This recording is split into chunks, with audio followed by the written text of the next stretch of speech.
প্রথমে কড়াই গরম করে তেল গরম করতে দিলাম। তেল গরম হয়ে গেলে শুকনো লঙ্কা, তেজপাতা, গোটা জিরে ফোড়নে দিলাম।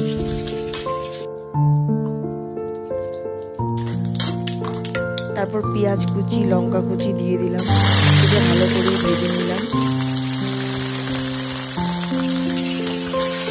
তারপর রসুন কুচি দিয়ে দিলাম। আদা ছিল না, তাই আদাটা দেওয়া হলো না। তারপর সেগুলো ভালো করে নিয়ে চেড়ে নিলাম।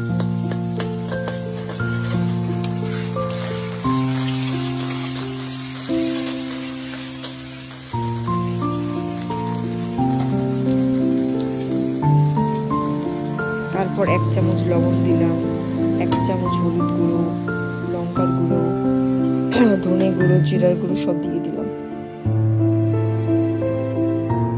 তারপর সব ভালো করে দিয়ে নেড়ে চেড়ে ভালো করে কষিয়ে নিলাম।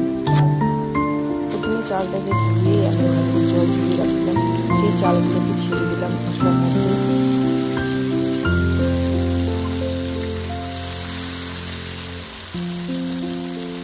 চাল দেওয়া হয়ে গেলে ভালোভাবে চালটাকেও ভেজে নিলাম।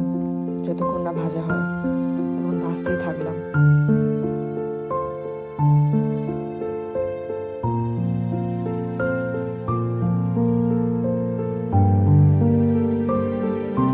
ভাজা হয়ে গেলে আলুগুলো দিয়ে দিলাম। অনেকে আলু খায় না, যার যেটা চয়েস, অপশনাল। তুমি যদি ভালো লাগে আলু দিও, নাহলে দিও না। আমাদের ইচ্ছা হয়েছিল আলু দিয়ে খাওয়ার, তাই আলু দিয়ে দিলাম। আলুগুলো প্রথমে ভালো করে ভেজে রেখে দিয়েছিলাম, এখন আলুগুলোকে ছেড়ে দিলাম। সবকিছু ভালো মতন ভেজে নেড়ে চেড়ে নিয়ে তারপর মাছের মাথাগুলোকে দিয়ে দিলাম। সেগুলো একটু নেড়ে চেড়ে নিয়ে দিলাম।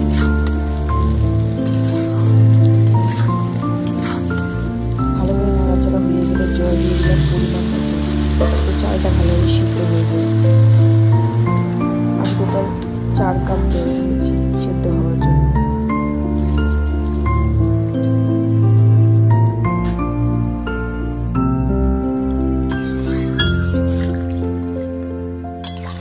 জল দেওয়ার পর চারিদিকটা ভালোভাবে নেড়ে চেড়ে নিলাম, যাতে মশলাগুলো ভালোভাবে মিশে যায়।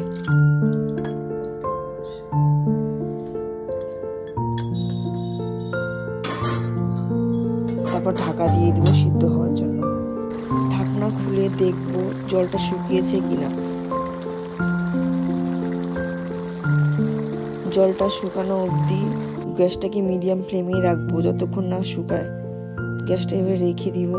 তারপর জলটা শুকিয়ে গেলে একটু হালকা হালকা করে নেড়ে চেড়ে নেব মুড়ির ঘন্টটাকে।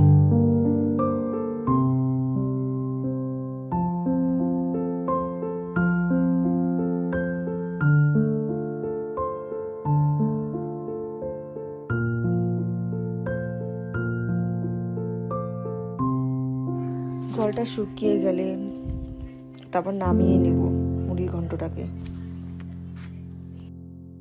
তারপরে রেডি হয়ে গেল আমাদের মুড়ির ঘন্ট।